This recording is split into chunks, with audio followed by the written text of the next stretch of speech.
Boxing Voice here with Sergio Mora, the Latin Snake, commentating tonight for the BBC cards. I got to ask you about your health because you put up a really good effort versus Danny Jacobs in your last fight. How are the injuries? Well, the injury's almost healed up. I think I'm 80% there. I want to get back. I want to get that rematch with Daniel Jacobs, but first things first is recouping properly.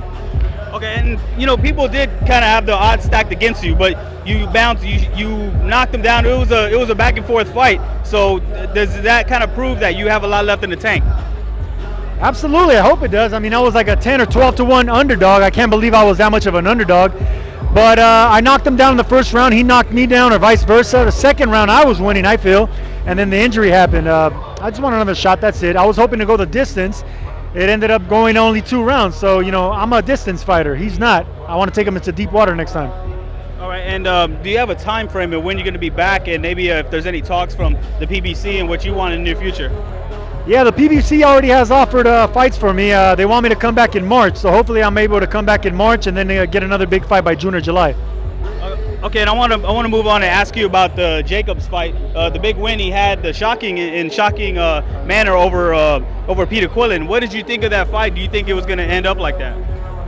Totally unexpected, man. I expected Peter Quillin to actually win that fight. I thought he was going to take him into the 6th or 7th round. I knew they were going to get into a big power battle, but I didn't know it was going to be that early.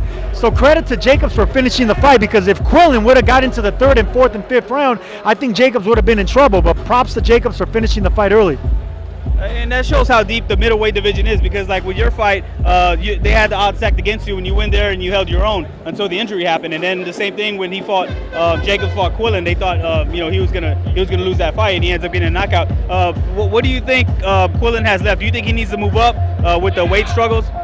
Yeah, he's always had weight division problems. He's not a middleweight anymore. I think he struggles too much, and he left a little bit of the fight outside the ring. So I think he needs to probably move up to either a catch weight, which is becoming real popular nowadays, or go up to super middleweight and see what he has left there. But if he still wants to hang around in middleweight division's hot right now.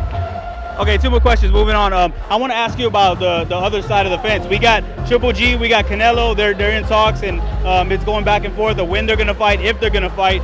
What do you think of that fight or in the overall division, and maybe what can be done to break down the barrier?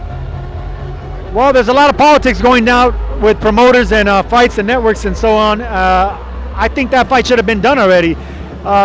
Golden Boy says they want to put on the best fights. Well, the best fight and the fight that people are demanding is Canelo and Golovkin. So what are you waiting for? May is around the corner.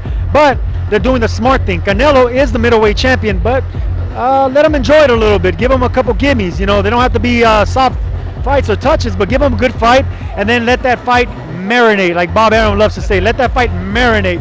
We don't want it to marinate. These are the 2 hottest fighters in the middleweight division. Let them clash and let the fans have what they want. Yeah, and you're the type of fighter, you actually called out Triple G saying I'll fight, and you're the type of fighter that fight anybody. And with Canelo, kind of putting a couple of fights, 1 or maybe 2 fights in between, do you think maybe his handlers don't want to throw him in there because of the risk versus Triple G, and a lot of people are saying he might get hurt, like DeBella, who is saying he's going to end his career? DeBella, my promoter, is absolutely right. You're right, Lou.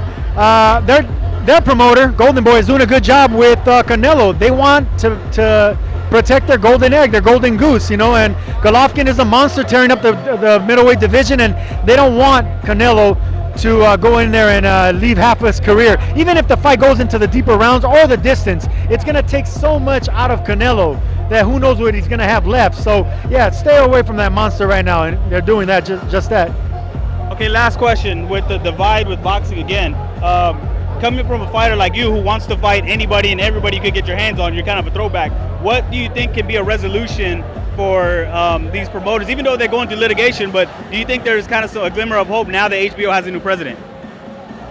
That's a difficult question to answer. All I know is that I'm on the right side of the fence, and I've been on the other side. And I'm not going to mention names, but I'm good at where I'm at, and that's why every fighter's loyal to the PBC and their promoter and Al Heyman and everyone else, because he's a great advisor. He looks out for his fighters, and the PBC does the same thing. So I'm glad where I'm at, and I just think promoters need to start treating their fighters better, and maybe the fighters will stay loyal to promoters. All right, thank you for the time, and good luck in the future. All right.